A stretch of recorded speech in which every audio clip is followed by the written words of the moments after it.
Hello, guys, and welcome to my YouTube channel. Thank you so much for watching my content. Thank you so much to the new subscribers, and my apologies, guys. I know I have been MIA. I've ghosted you guys for a long time. It's been a month since I did the last content, but man, life has been happening in Spain. Getting to a new country and trying to adopt. Um, Trying to gel in with the culture of the people, trying to know how to go about things, schoolwork, and what have you, meeting new people, meeting new friends, trying to visit them, and what have you. But what I can say is that so far, so good. I'm liking the country, I'm liking the way of doing things. And today in this video, I'm just here to tell you or rather to tell you about the difference I've noticed between Kenya and here, and what's working here, what's not working here, what's better in Kenya, what's better in Spain. And so, first of all, Spain is a very good country, a well developed country. I love Madrid. I love the culture here. I love people. People are so nice and people are so friendly here. Like there's some kind of there's some kind of humanity still available on this side of the globe. Um, my hair, gosh, my hair has been, let's just say my hair has experienced shock here, given that I got here during spring when the whole season was just ending. And right now we got into summer, and man, it has been hot, terribly hot. I have never lived in a place where I experienced 40 degrees of heat, and so it can be very bad. Yeah. So guys, stay tuned as I begin to talk about the different things I've experienced here, what is different here compared to Kenya, and what was good in Kenya compared to here. So stay tuned.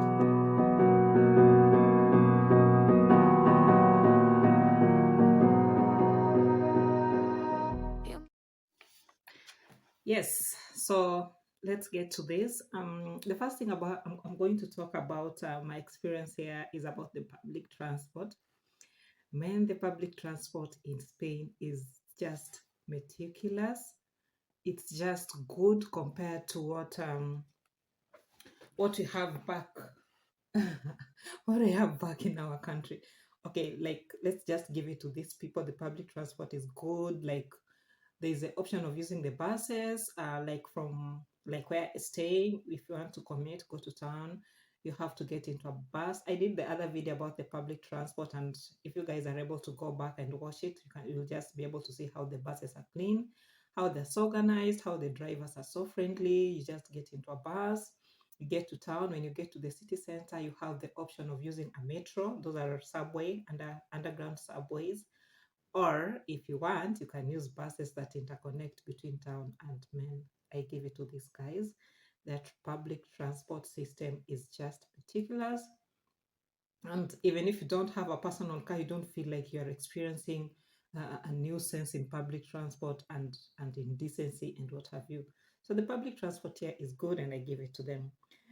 And so the second thing I've experienced here is that the government here has invested a lot in recreation centers. Like in every estate, you can't miss a park, two or three, where they have invested in uh, things for children to play, where adults can go and sit and just think.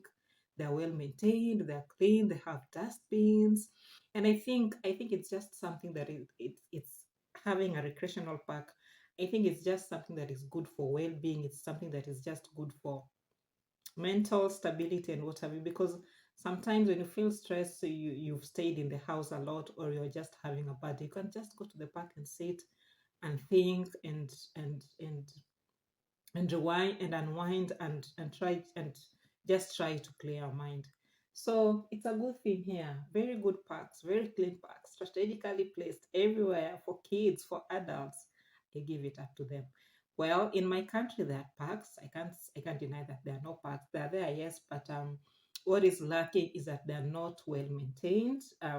Of course, maintenance of parks is something that is done by the local government, and the local governments here does it so well. The local governments here are called ayuntamiento, and the ayuntamientos do very good work with the parques here. In my country, the parks are there. What can be done is maybe to increase the number of parks and some improvement in taking care of them and maintaining them. Yeah. The third thing I'm going to talk about is my hair, mi pelo, as a woman in Spain. My African hair, gosh, this has been a shock. Mm, like in Kenya, in Africa, you have the option of braiding your hair. You go and get your braids, you braid your hair, and it's just okay. You have them for like 2, 3 a month, and you take them off, you wash your hair, and it's a routine. Men taking care of an African hair here in Europe is not a joke. It's difficult, number one. For starters, the braids are expensive. They're expensive.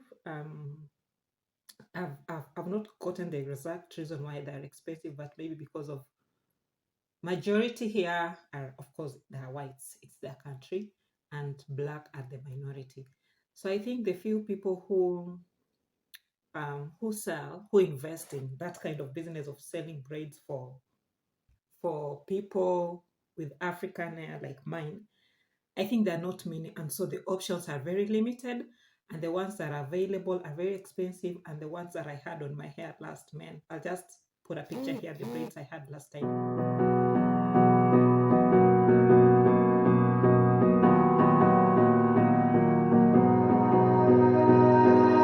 You melt the ice behind my stone cold eyes. I turn to ashes, Men, they were heavy on my head. They are not the kind of braids that I used to use in Kenya. And I felt a lot of discomfort. Probably it's because I'm just getting it was a new kind of thing that I was experiencing, and I'm getting, change can be very uncomfortable. You agree with me? Change can be very uncomfortable, and I think it was that change that I'm going through, and I couldn't bear having those braids on my head, man. I had to take them off like after 2 or 3 weeks, because plus the heat. And myself, I have itchy and dry scalp with a lot of dandruff. So that is something that has been a shocker for me here. I'm still trying to find out how, as you can see right now, I'm having open air. I've just been trying to find ways of going about my daily activities with it open like this. But as you know, as Africans, it's not something good to have your hair open. You need to do protective styling. But man, doing that protective styling here is the challenge. But I'm just hoping that with time I get to know, because there have been people who have been living here and they're maintaining their hairs and they have beautiful hairs and they're doing it. So I just have to find a way of copying and making sure my hair is good. Of course, I have a wig. I invested in a wig, but man, with this heat 40 degrees, how do you even put on a wig? Story for another day. And in the intro in this video, I talked about the culture here, about the kindness amongst people. It's cold, it's very warm. You get into a bus, you say hi to a driver, and the driver says hi. Like, it's a culture, like you say hi, people are kind. No much honesty on my part. I've not experienced much racial, sorry, whoa. I've not experienced much racial discrimination. Even if it's there, it's not so explicit to the point that you get to experience it. But honestly, 4 months down the line, nothing. Kind people, warm people, very friendly, non-discriminative, and what have you. And then I also I've been doing some training. I've been having a lot of time on my hands, so I've um I've invested so much on my education. I'm doing short courses apart from my training from Kenya. I'm just trying to get into the educational system of this country. As you know, Europeans, they have their standards of education, and then Africa, we have ours. And so when you get here, you have to like kind of gel in. Even your certificate, your education certificates, you have to present them to the Ministry of Education here. and they have to be legalized, they have to check them, they have to tell you, check them, and be able to evaluate and tell you that, okay, with this certificate, with these degrees from Kenya, this is where we place you. Like, if you have a master's, to us here, the equivalent of a master's from Africa, it's this and that. So that is something I'm here to do. But I love their training. I've been doing a short course on community manager and social media. I love it's good. It's well planned. Yeah, you're given a coach, somebody who tracks you through the training, and when you get into the training, the first thing you do is to set a goal. The coach encourages you to set a goal. A goal in Spain is known as meta. You get to set a meta. What do you want to achieve with the training? And that is something you have to be clear with at the beginning of your training. What do you want to achieve in your training? Do you want to become an autonomo, or like an autonomo in English is a freelance business person? For English, it's freelance, but here they call it an autonomo. Are you trained? Do you want to be employed? Are you trained? Do you want to work for an agency? Are you trained? Do you want to start a company? They guide you and they hold your hand. Even as I'm speaking right now, I'm supposed to be going to school after this to go and meet with my coach, where we get to discuss my progress, any challenges I'm having, anything that I would want them to create. I would want them to like clarify for me. Um, it's not just education like the way you always go to class, you're taught, and you pick your books at the end of the class and you leave. No, it's somebody.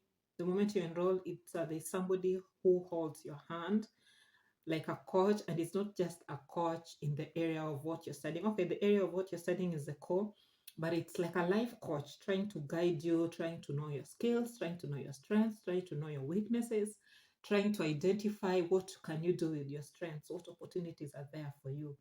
So far it has been good. I'm also doing my Spanish classes. My Spanish has improved. I can be able to have a basic conversation with a Spaniard right now. I'm still struggling with the listening skills because Spaniards speak very, very, very fast, muy rapido, and when they speak, you have to tell them that, okay, please, can you speak slowly, más despacio, or no entiendo por favor, no, mi español es no muy bien, such things. So that's it so far. A good country. Um, um, so much to experience, so much to discover, other cultures, trying other foods. I've been trying to try their recipes. And of course, I miss home. East or West, home will always be the best. And I think I end it there, guys, for today. But I'm going to come back with more content. Just bear with me, adapting to a new country, trying to to adapt to the change. Change is very uncomfortable. Trying to trying to go through this summer period with this weather. 40 degrees, guys, 40 degrees. So something to joke about. In Kenya, 40 degrees also only happens in places like the arid area, the very, very dry areas like Turkana, like Lodwa, and I've never experienced that, man. So it's tough, but it's called culture shock. You have to adapt, you have to change, you have to move on with the change, as it is said in the as it is written in the famous book Who Moved My Cheese. Change is change is the only constant thing, and the moment you experience change, you don't need to resist it. You need to find ways of adapting and trying to just move with it. It's good to travel. It's good to go to other countries and see how people live, their cultures, their languages, their food, and what have you. Of course, one's country will always be the best, but it's good to just get to travel and go to. It's something that opens your mind.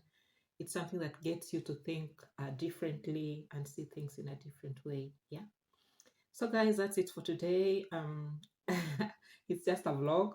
I just had to do this to let you guys know where I am and what I'm doing. People are telling me, Nana, you're not doing as content. You've stopped doing videos. I've not stopped. I'm just trying to adapt to the change. And once all goes well and everything. That's some a lot of things I'm still trying to sort out.